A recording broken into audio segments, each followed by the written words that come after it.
The first thing I smelled in Los Angeles wasn't the ocean. It was disinfectant drying on linoleum while my daughter's heartline pulsed green dashes across a screen. The second thing was the perfume of someone else's party.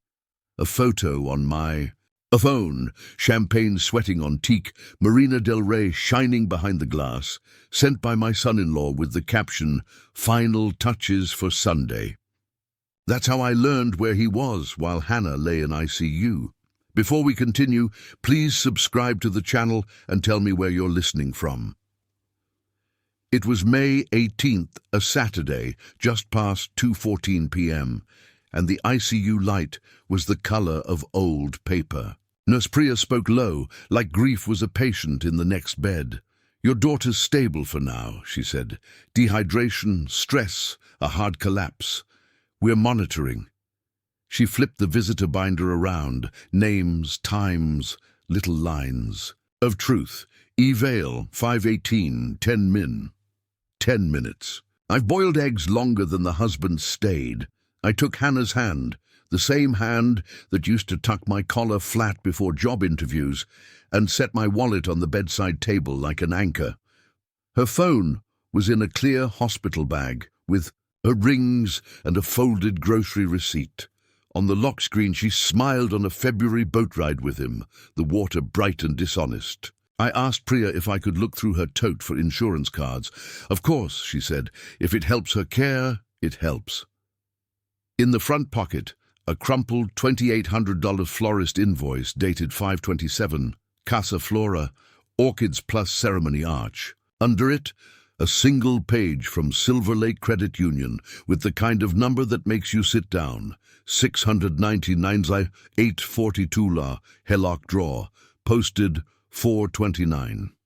I read it twice and felt the floor tilt like a dock. If you've ever spent your life fixing leaks and shorted circuits, you know the smell of a problem, hot plastic and cheap varnish. This one smelled like teak and champagne. I called Ethan. No answer.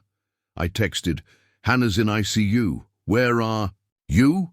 The 3 dots churned, and then a photo arrived. Marina wristbands looped on a bronze rail, a white hull behind them with a vinyl tarp.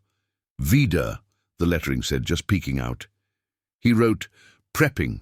She'd be proud." Proud of what? Siphoning her house to polish your hull? I stepped into the hallway. The vending machine hummed, like it knew secrets and wouldn't share. I dialed the number printed on a blue lanyard I'd found in the tote, Marina del Rey Dock. "Office." "Hi," I said, keeping my voice even. "Can you confirm if an Ethan Vale has a booking for a christening next Sunday?" The clerk didn't hesitate. "Slip B12, Dock D, June 1st. He's been here all week." When I came back in, I slid the HELOC slip and the florist invoice into my pocket notebook and wrote the words my wife used to say, "Money is a promise." Hannah's oxygen cannula whispered. Her lashes didn't move. I told her about the Midwest flight, the delay in Phoenix, the driver who wouldn't stop talking about celebrities. I told her I was here to fix the leak, starting with the line that ran from her condo to that boat. Priya adjusted a monitor and rested a hand on my shoulder, small but steady. "Talk to her about sturdy things," she said. I nodded. Sturdy. Things, receipts, locks, dates, signatures. I kissed Hannah's forehead and promised out loud, "I will handle the money." Then I looked at the lanyard again, at the word guest, and decided I would be anything but. Next, I'd need a banker, a lawyer, and a friend who doesn't scare easy. The ocean could wait. The ledger couldn't.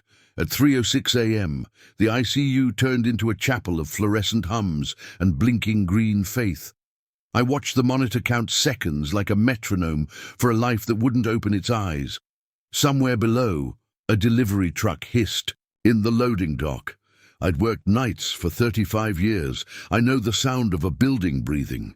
This one was holding its breath. I tried Ethan again. Voicemail.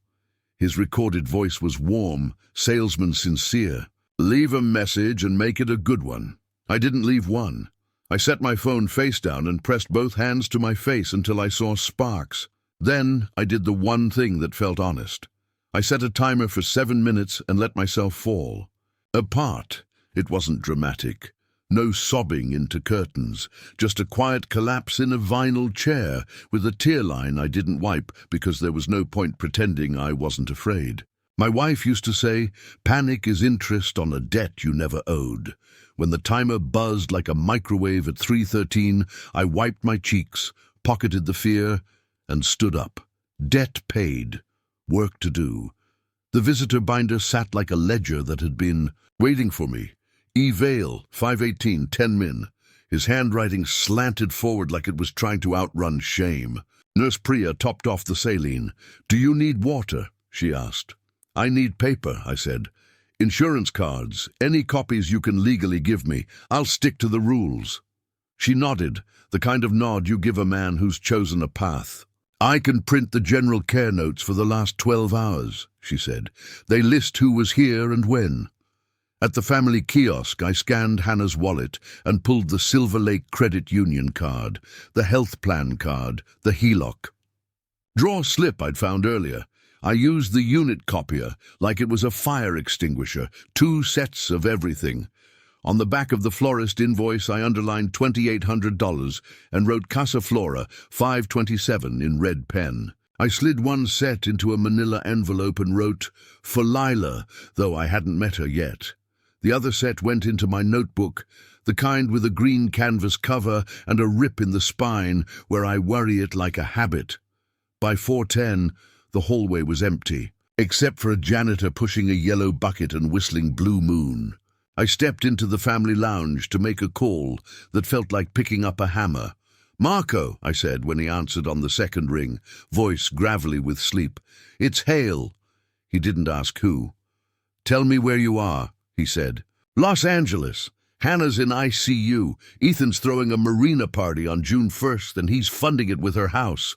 He went quiet in the way men do when their anger lands on both feet. "I'm 20 minutes away," he said. "Don't talk to the son-in-law until I get there. Drink water." I looked down and realized I'd been gripping a grocery receipt.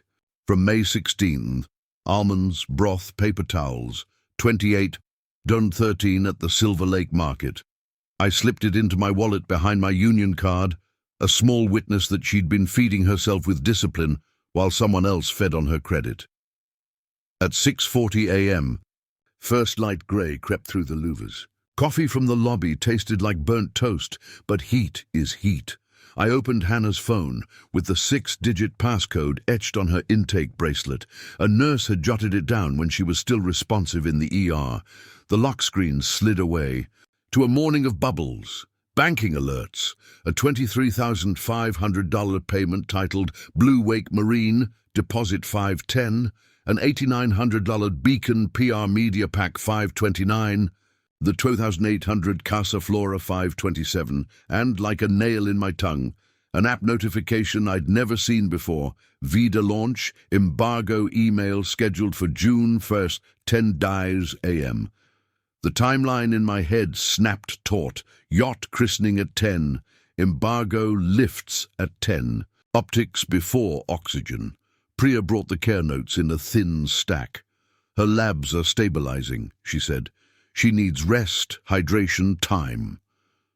She watched me slide the notes into the For Lila envelope and then added a copy of the visitor log page. "For the court, if it goes that way," she said, not as gossip but as a nurse who's seen more than one family storm. "Thank you," I said. 2 words I meant like a contract. The marine layer outside made the palm trees look like pencil sketches. Los Angeles sells sunshine, but in the mornings it's all graphite and eraser dust. I stood in the doorway of Hannah's room and told her everything she would have wanted measured. "It's Sunday, May 19th now. You're at St. Mary's ICU, room 412. I have your phone and your tote. I made copies. I'm bringing in a lawyer named Lila Cho and calling Ms. Delgado at Silver Lake Credit Union tomorrow. I'm going to freeze what I can freeze and pay what I must pay to keep the condo safe." Her eyelids trembled once, a moth under glass. Maybe it was nothing. Maybe it was everything. Marco texted from the parking structure. Level 2, blue zone. I kissed Hannah's forehead and tucked the Prius. Spare key.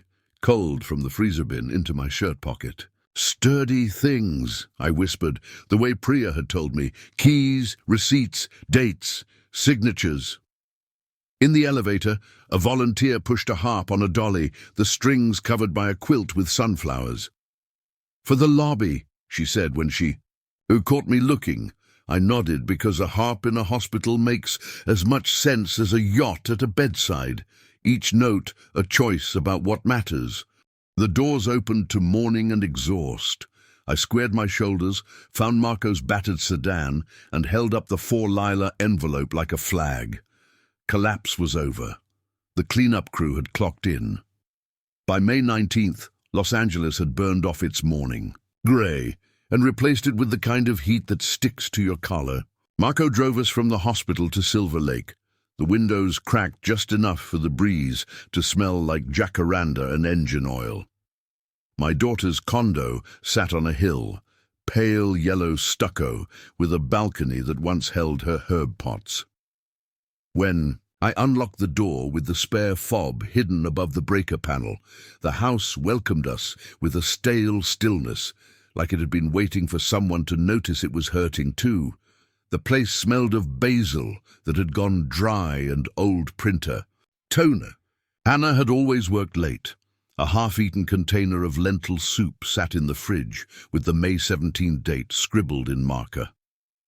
I opened the windows while Marco scanned the living room with a PI's quiet instinct. "Anything out of place?" he asked. "Everything," I said. On the granite counter sat a folder labeled Vida Launch Sponsorships. I flipped it open. Inside, a printed press list.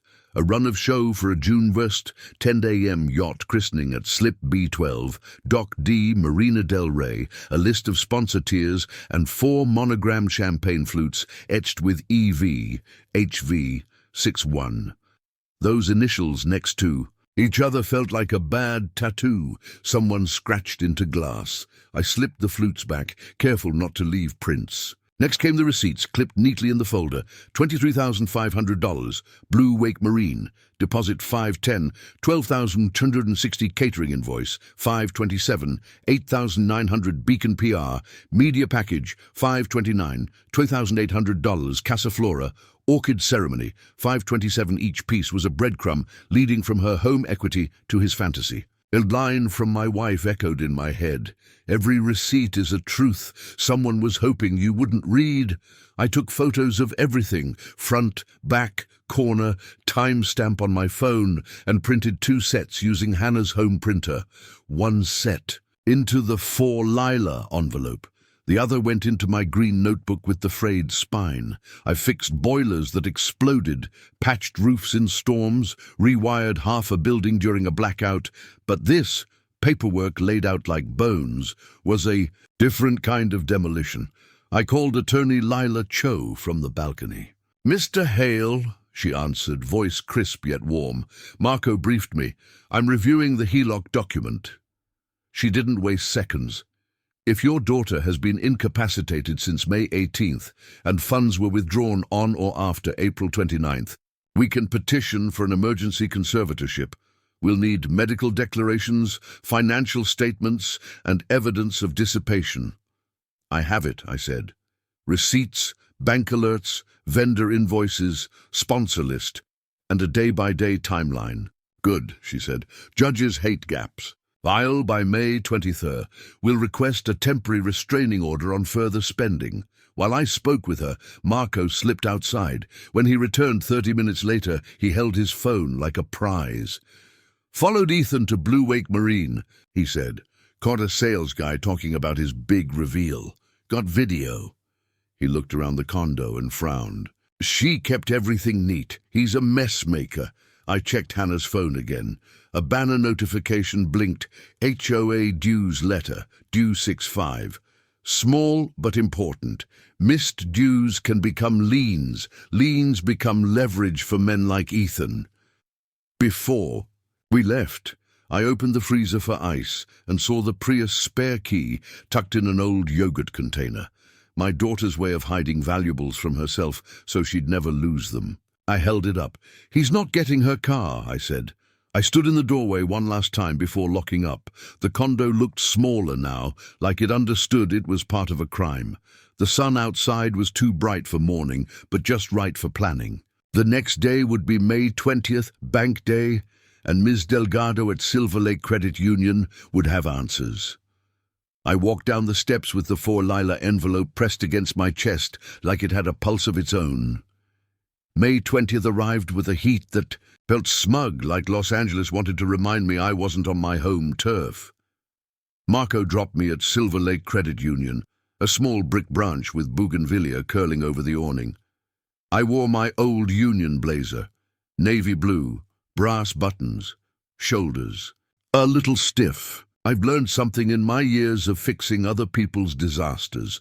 Paperwork moves faster when the man holding it looks like he's spent a lifetime respecting forms. Inside, the air conditioning hissed softly. Ms. Delgado, the branch manager, greeted me with the polite suspicion bankers save for emergencies. What can we help you with today?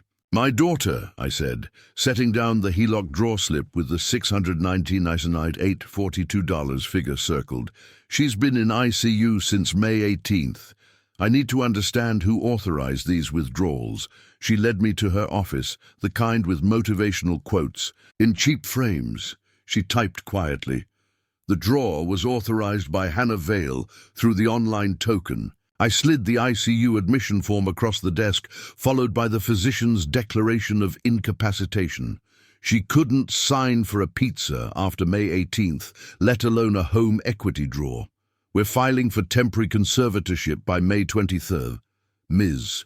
Delgado exhaled through her nose, a banker's version of cursing. We can flag the account and require dual authorization for non-essential disbursements until the court rules. Good, I said. I need a halt. Ethan Vale has been using her money on a June 1st yacht event at Marina del Rey. Her eyebrows rose. We'll also add a fraud watch note. No funds move without review. I thanked her, tucked the printout into my green notebook, and stepped back into the sun. This wasn't victory, but it was traction. The kind grief can hold on to without slipping. Marco picked me up, iced coffees sweating in the cup holders. Dockmaster Ray will meet us at Dock D, he said. He likes fathers more than influencers. We arrived at Marina del Rey around dusk. The water smelled like diesel and salt. Ray was a big man with forearms like tree trunks. You the dad? He asked. I nodded. I am. He jerked his chin toward slip B12, where a white hull sat under. Floodlights, a vinyl banner rolled tight along its side. Vale's been out here all week, never tips, never pays fuel on time. He reached into a clipboard and handed me a carbon copy. Fuel estimate, $4,160 due by May 31. Unpaid, he said. Figure you might want to know. I folded it neatly, the way you fold something you plan to use later. I do. Back. At the condo, I opened Hannah's laptop with her fingerprint still registered. In her email drafts was a message from Beacon PR.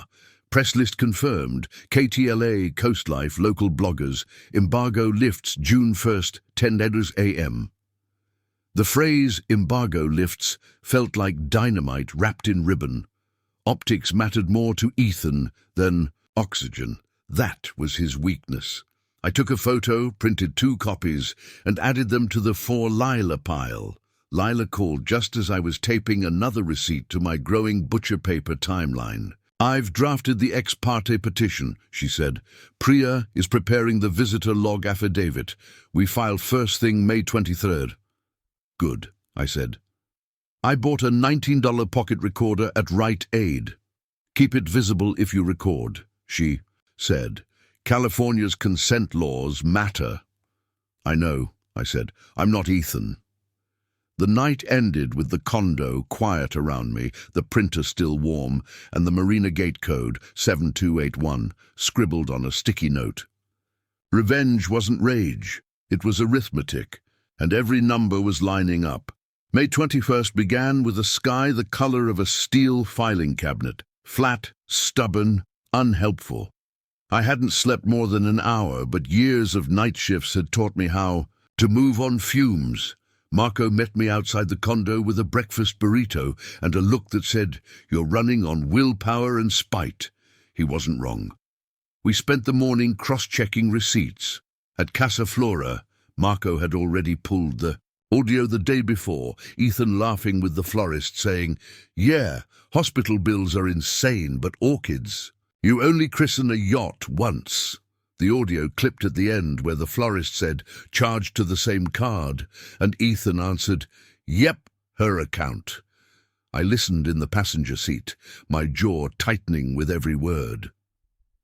When the clip finished, I saved it under FLO 5 to 27 in my folder, my own nicknames for evidence, never file names. Just anchors. By May 23rd, Lila had filed our petition for temporary conservatorship, complete with the monogrammed Flutes photo, embargo email, fuel estimate, and Priya's visitor log affidavit. "Judges like sequences," she reminded me over speakerphone. "Every document you provided shows a timeline. Money exiting your daughter's life while she lost consciousness. Keep collecting." That afternoon, I laid out my butcher paper timeline across the condo's living room wall. It stretched from the hallway to the sliding balcony door. 429 Hellock drawer, 510 yacht deposit, 527 florals, 529 media pack, 61 launch. Each receipt taped like a vertebra, holding a spine straight. Marco stepped back, whistled low. "You built a prosecution board," he said. "No," I replied, "I built a story he can't talk his way out of." Around 3 p.m., Dockmaster Ray texted, "Testing PA Friday, 5 p.m, you wanted to know." That wasn't a hint, that was a gift. A PA system tests more than volume, it reveals reach. I wrote PA test, May 24, at 5 p.m, underlined twice. On the condo floor near the mail slot, I noticed an unopened envelope from the HOA. Dues, $1,140 due June 5th. Miss it, and you accumulate penalties. Rack up penalties, and you tempt foreclosure. Foreclosure gives manipulators leverage. I opened Hannah's laptop, logged into her bank and paid it in full and saved the confirmation. I told myself it wasn't interference, it was protection. Back at the hospital, Priya met me at the door. "Good news," she said softly. "Her labs are steady. She's not waking yet, but she's fighting." She handed me copies of the care notes, which I slid into the For Lila folder. I thanked her again, and she touched my arm just once, a gesture that said, "I see your effort." Then at 5:52 p.m., Ethan appeared. White linen shirt, sunglasses on his head, a tan line where his wedding ring should have been. He strolled into the ICU like a man returning a library book, not visiting his unconscious wife. He stayed 2 minutes. "Hey, tough time, huh?" he said to me as though we were co-workers in a break room. "You didn't answer my calls," I replied, keeping my recorder visible in my shirt pocket. He waved a hand. "Been prepping the launch. Big weekend. She'd want it to go on. She'd want oxygen." I snapped before I could stop myself. He smirked, the kind of smirk people get when they mistake patience for weakness. "You like Midwestern drama?" "I like accountability," I said. "Good luck with that," he replied, tapping the bedrail lightly before leaving. Not a kiss, not a squeeze of her hand, just 2 perfunctory taps, like confirming a surface. It was level. After he left, Priya approached quietly. "We charted his visit," she said. "If the court asks, it's documented." I looked down at Hannah, her chest rising with machine-assisted rhythm, and whispered, "He thinks drama is what he's escaping. He has no idea it's what he's walking into." Tomorrow was May 24th, PA test day. Stage rehearsal, not for a party, but for the truth. May 31st came in wearing gold, sun dripping down the marina masts, heat bouncing off chrome rails, the whole place shimmering like Ethan's ego had paid for the weather. By the time Marco and I arrived at Dock D, the C-Dem, vendors were already doing their rehearsals. Beacon PR interns buzzed around with clipboards. The hull sat under a crisp sheet, like a bride waiting to be revealed. The vinyl tarp read, Vida, though most of the letters were still hidden. Ray, the dockmaster, spotted us first. "You the dad?" he grunted, wiping his hands on a rag. "I am," I said. He nodded, then jerked his head toward the PA setup. "They're running sound checks soon. You want your safety test? Better do it quick before the influencer army invades." I didn't have to ask how he knew. Men like Ray recognized the look of someone gathering rope for a truth that's about to be tied down. The PA system sat on the upper deck, mic stand, mixer, speakers angled out toward the pier. I stepped up, heart pounding slow and controlled. A beacon PR tech approached. "We're not. Who are you?" "Just checking sound for the dockmaster," I said, lifting the mic. Ray flashed her a thumbs up from below. She shrugged. I pressed the mic to my lips. "Safety test." My voice echoed across the marina, bouncing off yacht hulls and VIP tents. A couple on the pier turned to look. A vendor glanced up. "Good. Reach confirmed."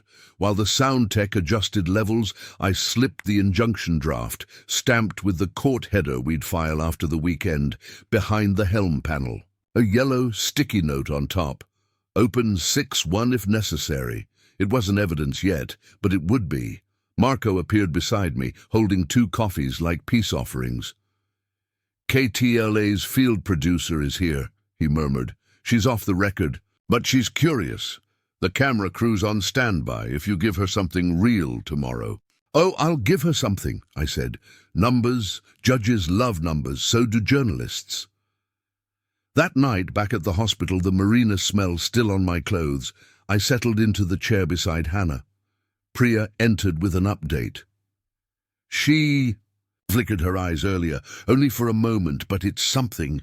My throat tightened. "Did she respond to anything?" "She responded to the sound of you on the phone with your attorney," she said. "She knows your voice." When she left, I unlocked Hannah's phone again to look for anything that could anchor tomorrow's reveal.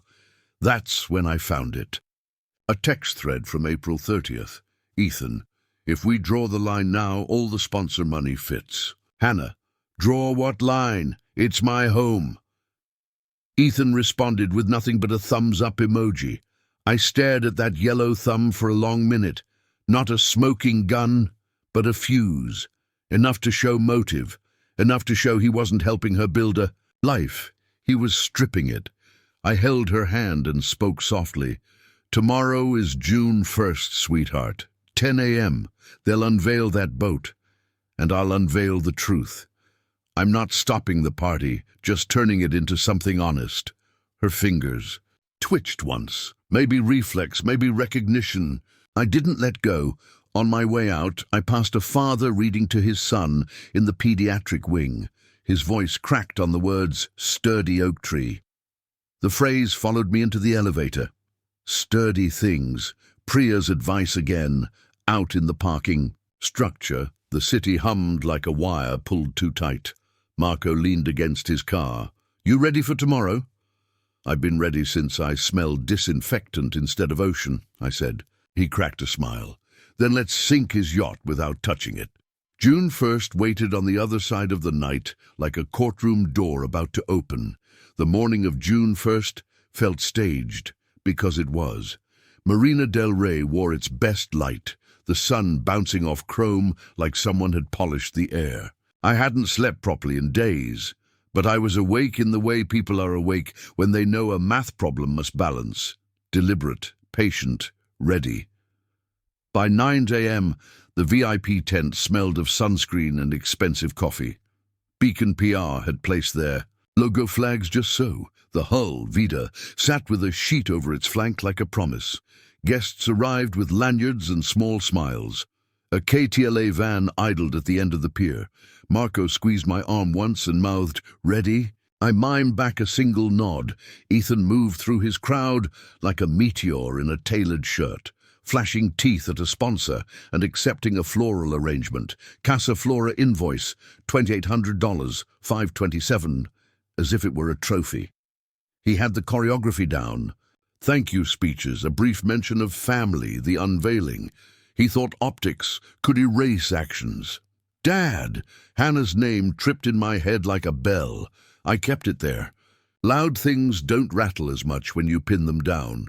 At 9:30, Dockmaster Ray sidled over and handed me a laminated card. PA test at 9:50. That was my window. Beacon PR was doing a last-level check of the soundboard. I picked up the mic under. The pretext of checking levels, Ray had vouched for me and let my voice stretch out over the pier. The speakers carried. The reach was good. I didn't start with accusations.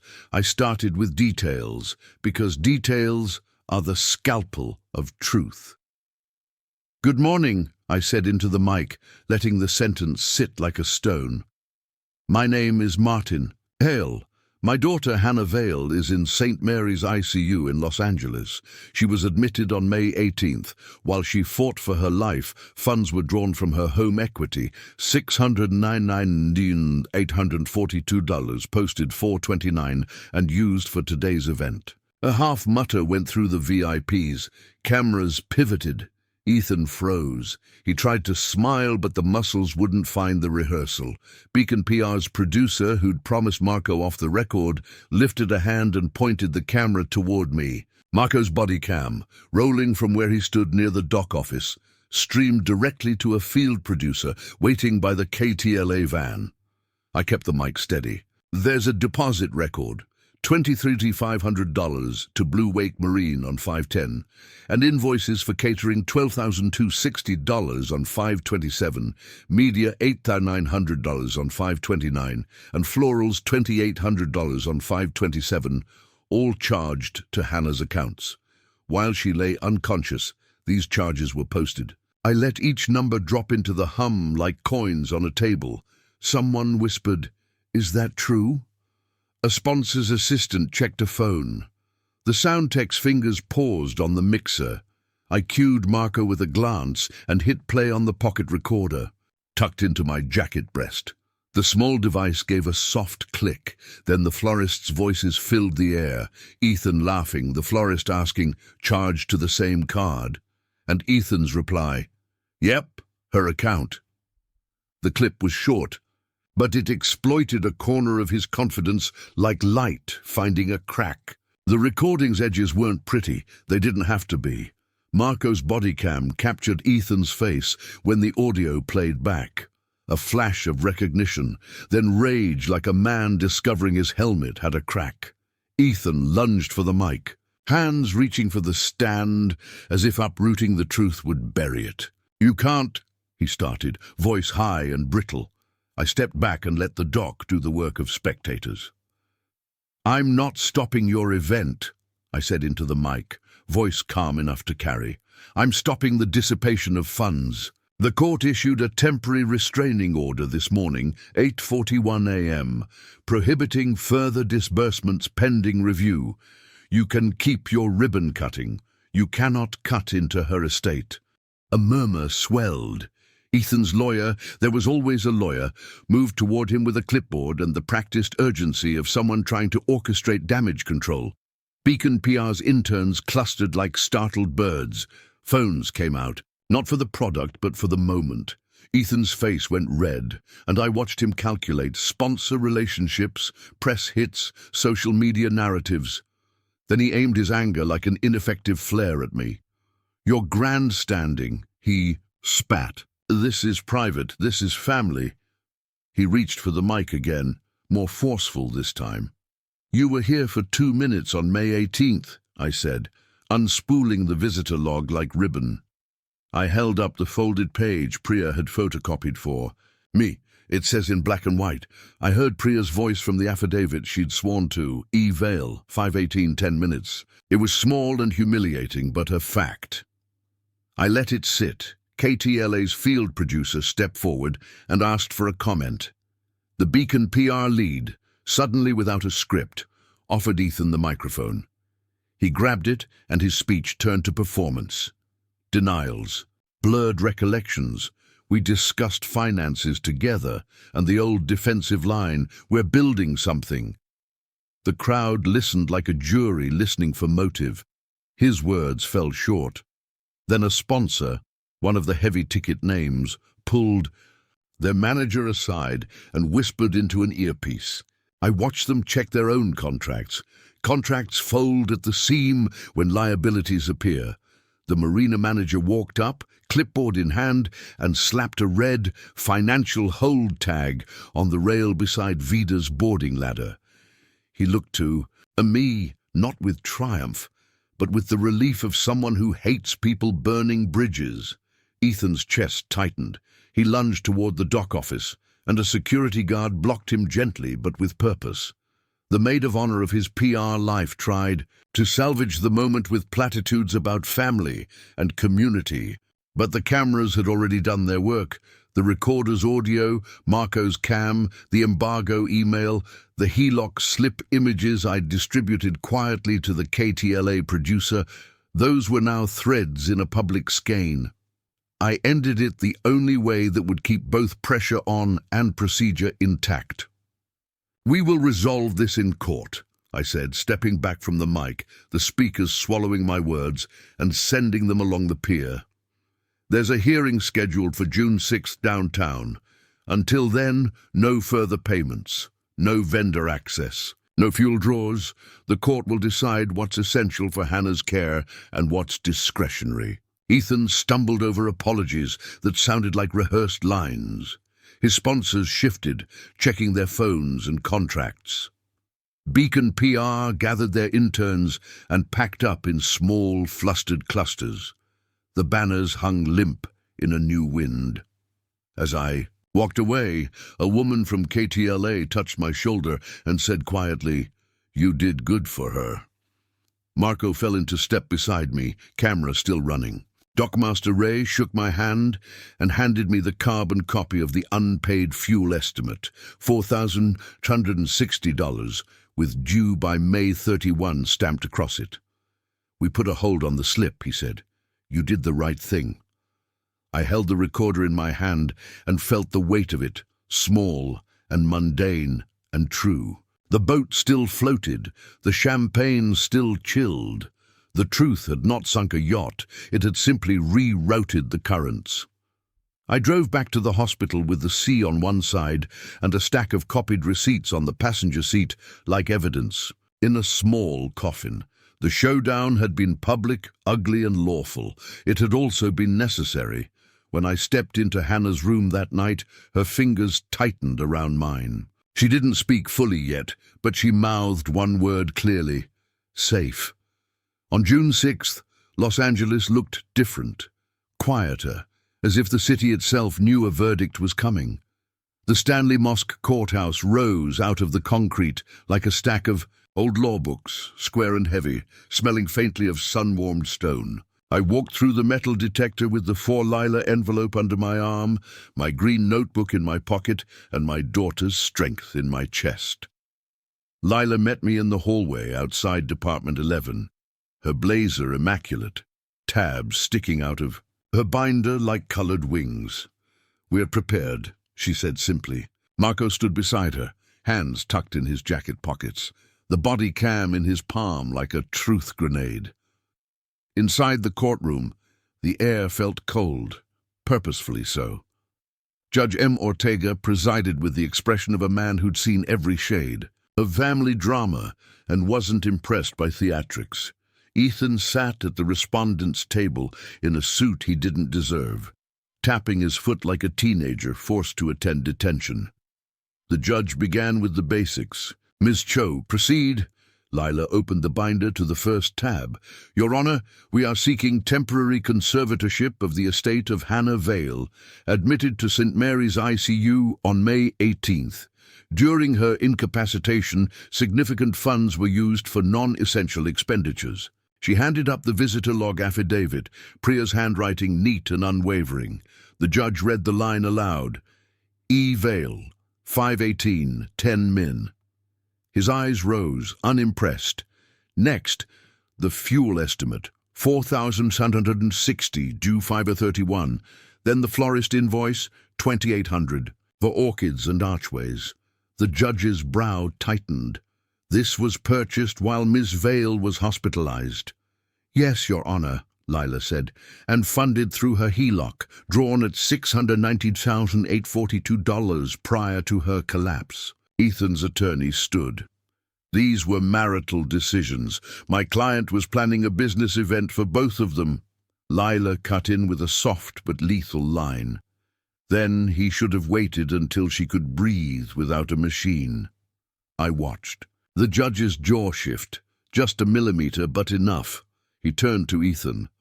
"Mr. Vale, did you notify medical staff of these expenditures?" "I know, but—" "Did you visit your wife for more than 10 minutes on the day of admission?" Silence. Lila moved through the binder with the precision of a surgeon. She opened to the embargo email, then the media package, then the $23,500 Yacht deposit, all threaded into a timeline taped together with my butcher paper logic. Marco's bodycam video played next. Ethan laughing at Casaflora, saying, "Charged to the same card?" "Yep, her account." Ethan's attorney slammed his hand on the table. "That recording was taken in a public retail space," Lila finished. "Perfectly lawful." Finally, I testified. I spoke plainly. The flights, the collapse, the phone alerts, the HOA dues coming due on June 5th, which I'd paid to prevent penalties. I told him about the condo key fob, the freezer-hidden Prius spare key, the receipts, the butcher paper timeline. I did not raise my voice. Truth doesn't need volume. When I finished, the courtroom was still. Judge Ortega closed the binder, folded his hands and said, "Conservatorship granted for a period of 90 days with authority to freeze non-essential accounts, revoke third-party vendor access, and secure the residence, effective immediately." Ethan's face drained, like someone had pulled the plug. Outside, the summer heat punched back in. Lila exhaled for the first time in an hour.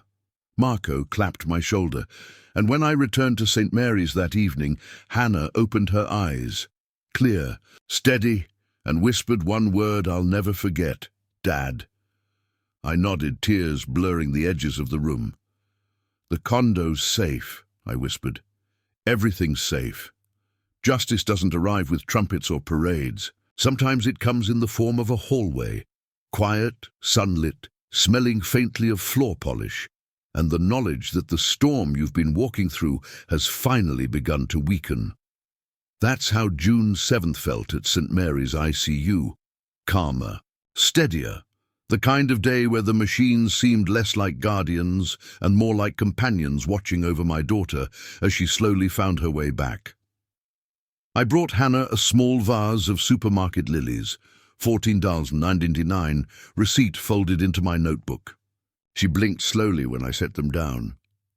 "Those are loud flowers," she whispered. Her voice was gravel-soft, the words dragged through exhaustion, but they were words, real ones. I swallowed a knot in my throat. I figured loud was good. "Cuts through the hospital smell." Priya entered with a smile I hadn't seen on her yet. "She's awake for longer stretches," she said. "We're documenting everything. Her progress looks hopeful." She squeezed my arm. "You built her a safe runway to land on."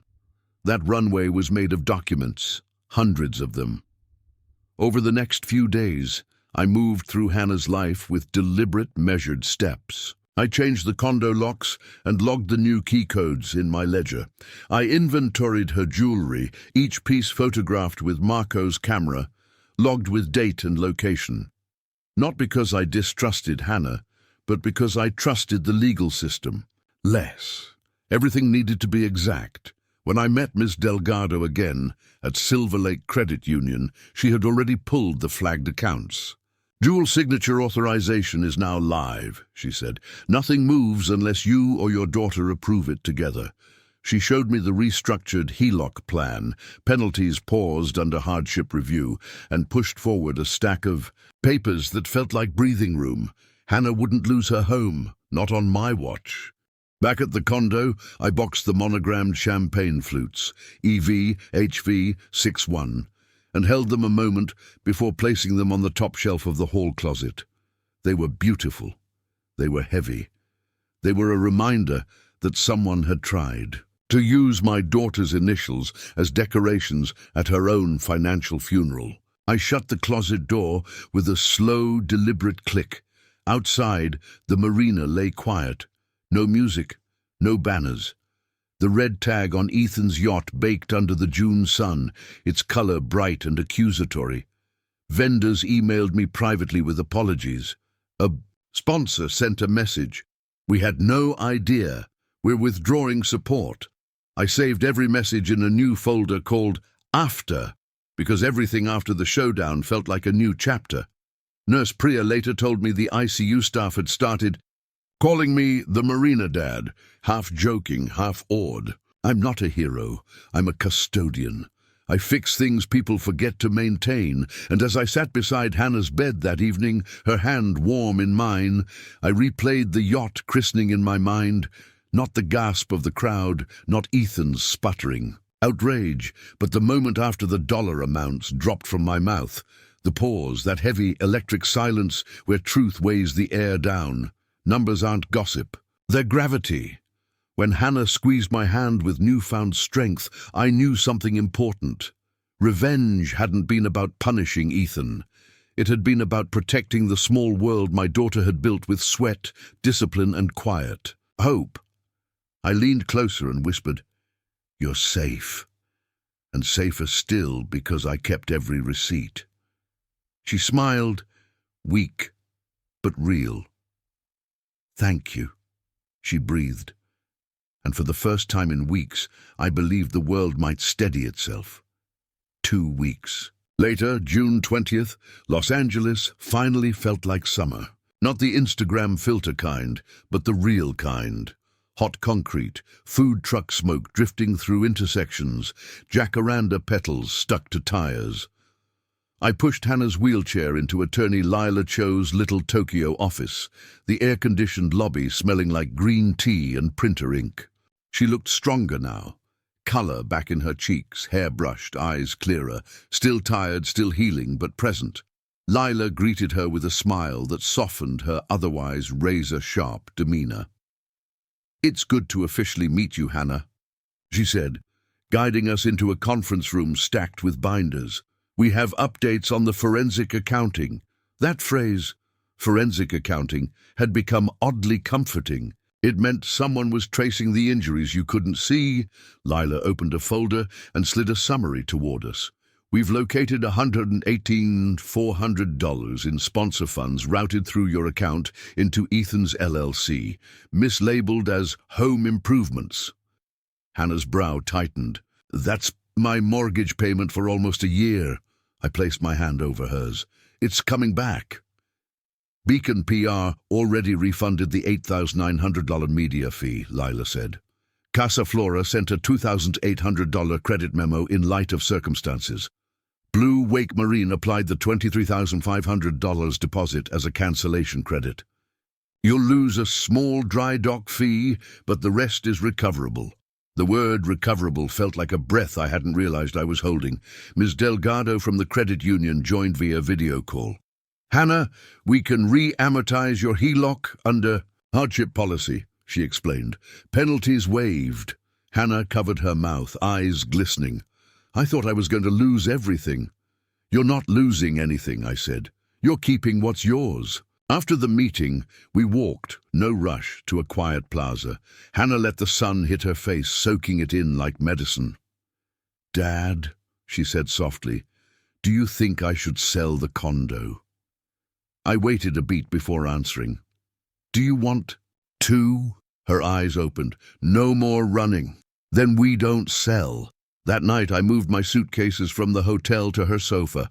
I made her soup, too much parsley, which she teased me about, and drafted a July whiteboard schedule in giant letters on her fridge. PT visits, bank review, court follow-up, therapy, rest, rest, rest.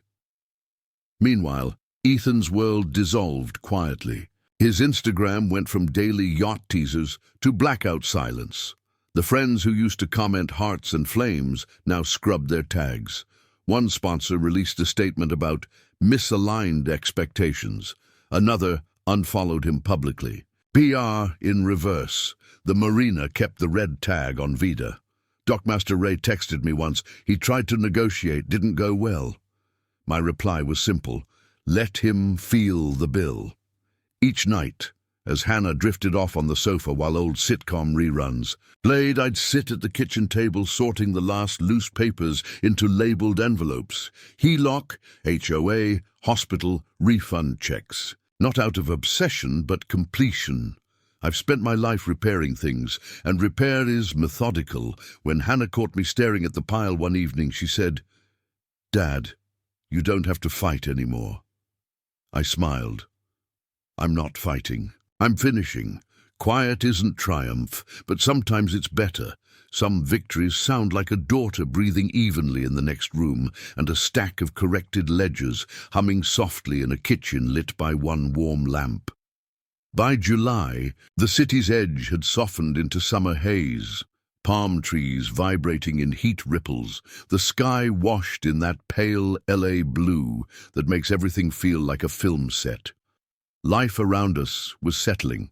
The crisis was no longer a tidal wave, just a soft lap of water against something solid. Hannah was walking short distances now, still weak, but brighter. And I was learning how to unclench my jaw again. The irony arrived on a Wednesday. Press item popped up in my alerts. Yacht launch postponed pending family health. No apology, no ownership. Just Ethan's signature mix of self-preservation and performance. A man who drained a woman's equity, now suddenly painted as the compassionate husband who hit pause. I almost laughed. You can't rewrite facts. When there are photocopies. Then came the call from Dockmaster Ray. "You might want to hear this," he said, voice gravel scratchy over the line. "We ran a charity promo yesterday, covering fuel vouchers for medical transports. Your daughter's fuel hold tag covered 3 ambulance runs." I sat down slowly. "Her hold did that?" "Yeah," he chuckled. "Figured you'd appreciate the poetry. Money diverted from a party going to help people get to treatment. Circle closed." I thanked him, hung up, and let the irony settle. The same fuel Ethan never paid for ended up paying something forward in her name. That evening I walked with Hannah along the marina. She wore sunglasses too big for her face and walked with a careful pace, but she was there, alive, upright, steady.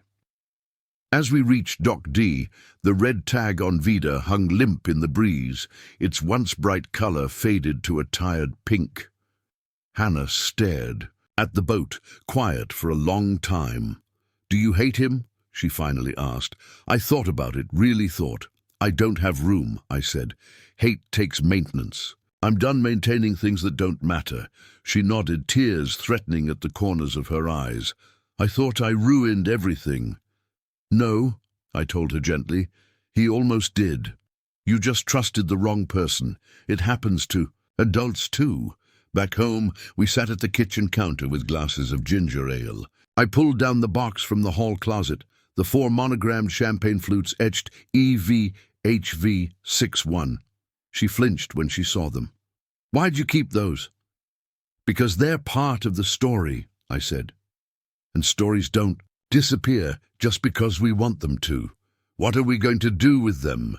I set the box on the top shelf again. "Wait, one day we'll fill them with something and toast better choices." When the court mailed us the final packet, clean, tabbed, every dollar accounted for, we sat at the dining table and reviewed it together.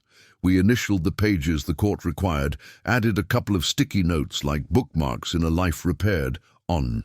The drive back from the post office, Hannah glanced over and laughed softly. "Dad, you still turn off every light in every empty room." "Old habit," I said. "Old man," she corrected with a smile. I didn't correct her. I just drove. Grateful. And if Ethan ever tells a story someday about a meddling father who ruined his big launch, sabotaged his event, or stole his spotlight, I hope he tells it loudly. Because my ledger tells a different truth, a quieter one. I protected what was mine to protect and left him with exactly what he earned, nothing. You didn't lose me. You gave me away to the only thing I answer to. Proof. If you enjoyed this, Story? Please like the video, subscribe to the channel and drop your thoughts in the comments.